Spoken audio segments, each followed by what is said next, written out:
What's going on, everybody?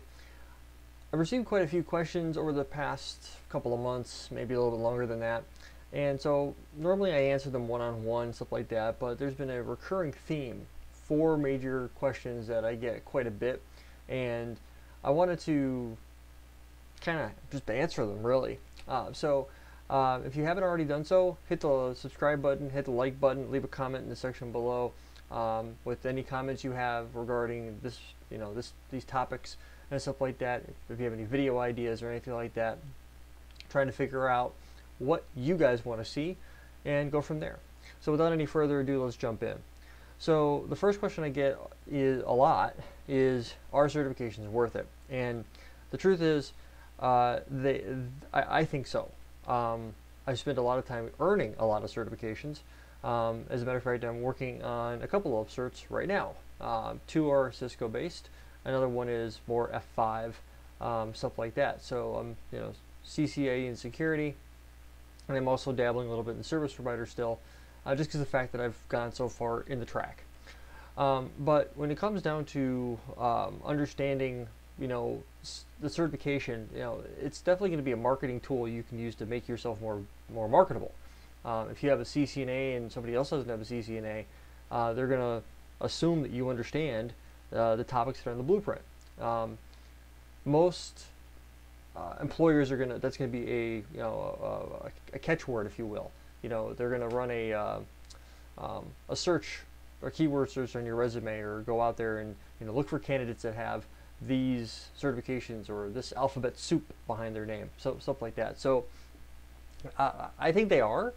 Others may disagree, and because I've worked with engineers that have them, and I've worked with engineers that don't have them, and sometimes you can tell, sometimes you can't. But I don't want you to get locked up in the fact that they're too much money. You got to keep them up. You got to keep up with them. Those are all valid points. But on the flip side of that, does it make you any better? Because I've worked with engineers that that have certifications that they may or may not actually need, but they have. They're not using, stuff like that. I mean, I've met a lot of old school CCIEs that have had their CCIE since the late 90s, but they're a VP and stuff like that. They don't need it anymore. So are they worth it? They're worth it if they help you, and that's really probably the best answer I can give you, because at the end of the day, the certification is a way of defining you as a person, that you know what you're doing. That's what the certifications are to do. It's no different than a degree.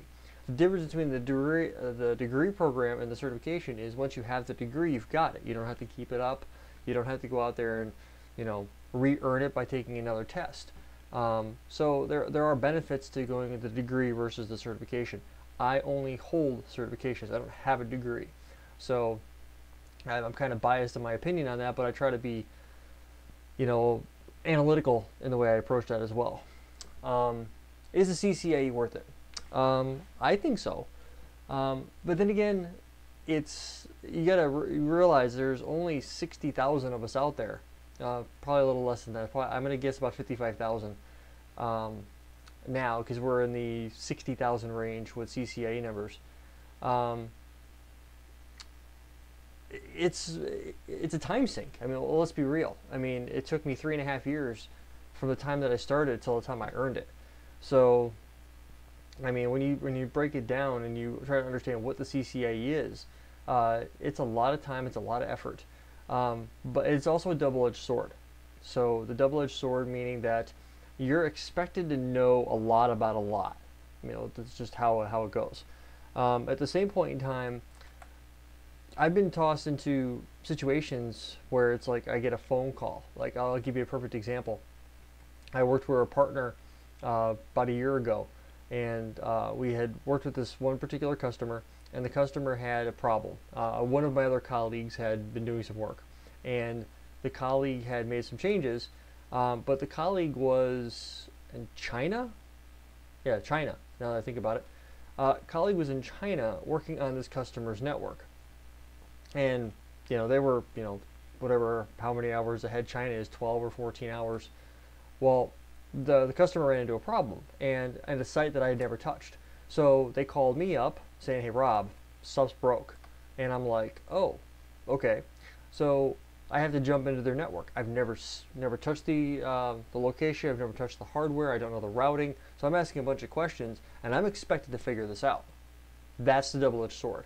It's nice to have to say, yes, I know this, this, this, and this, and I know it this deep. That's the benefit of having a CCIE. But at the same point in time, because you know this, and this, and you know it this deep, you're expected to be able to jump in the middle and be able to go, okay, well, that's not supposed to be here. That's where the double-edged sword comes into play. It's nice to have, but it also can be an Achilles heel depending on what's going on. And the next question I get a lot is, does the CCNA actually make me more unique?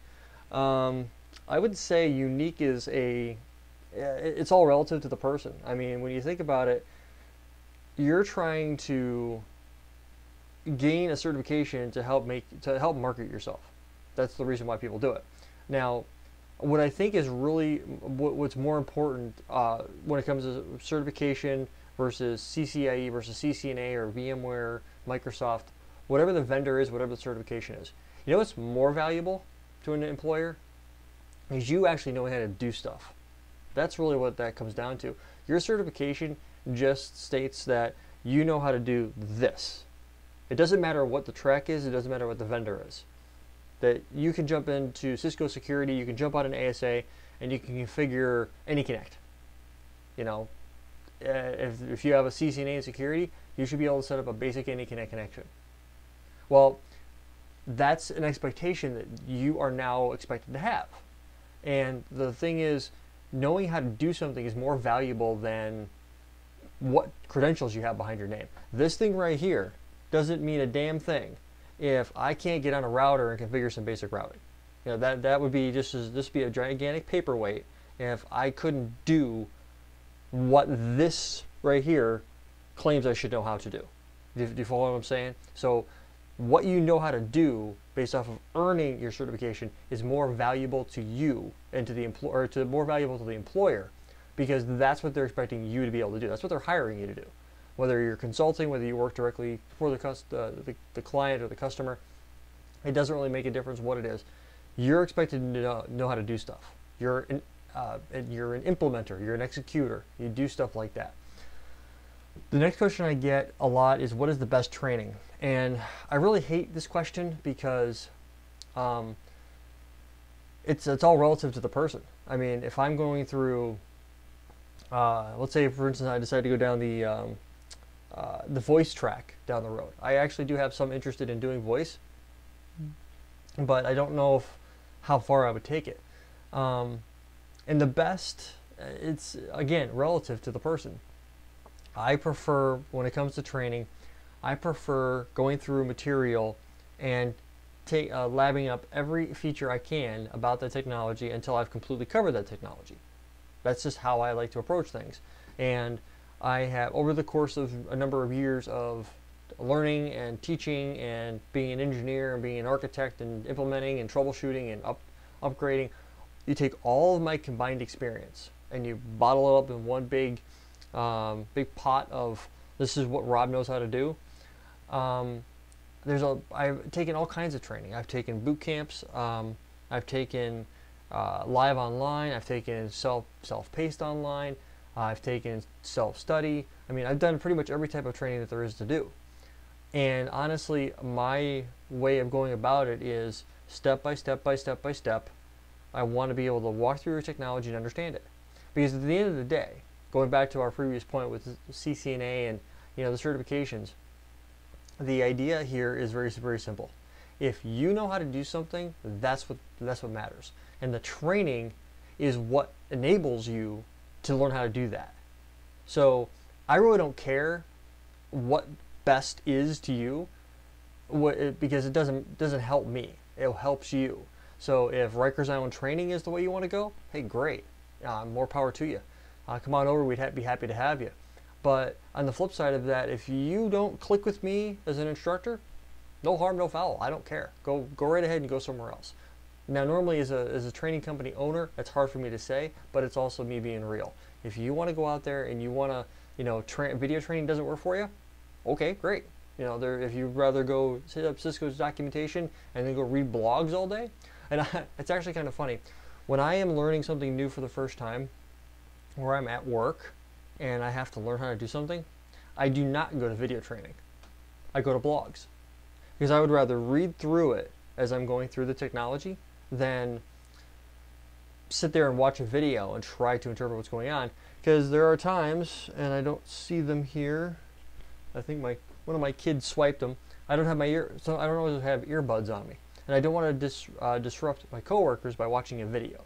So blogs help me when I'm on the job, I'm at a customer site or whatever. I can sit there and read the blog and go, oh, that's the one thing I'm forgetting to do, or something along those lines. So I hope that answers the questions. That's my perspective on a lot of this stuff. Do whatever you need to do in order to learn what you need to learn. Simple as that.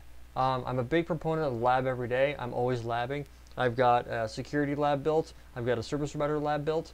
I'm going through the technologies as I want to, and that's the reason why I have a home lab. So I would recommend anyone that's learning technology. I don't care what the vendor is. I don't care, if you're learning technology. Technology doesn't have to be, Cisco or VMware or Microsoft. Technology could be you learning how to program, doing network programmability. You could be doing Python. So build yourself something that you can leverage that, because at the end of the day, in this industry, that's what you're expected to do. You're supposed to be able to execute things, and that's the whole point. So these are just my thoughts. I'm really curious to know what you guys think. Don't forget to hit the subscribe button if you haven't already done so. Hit the like button, hit the little bell notification so you get updates when I do put out more videos. I'm hoping to do more stuff like this where it's just me being straight up with you guys. Leave your comments in the section below. And until next time, guys, take it easy.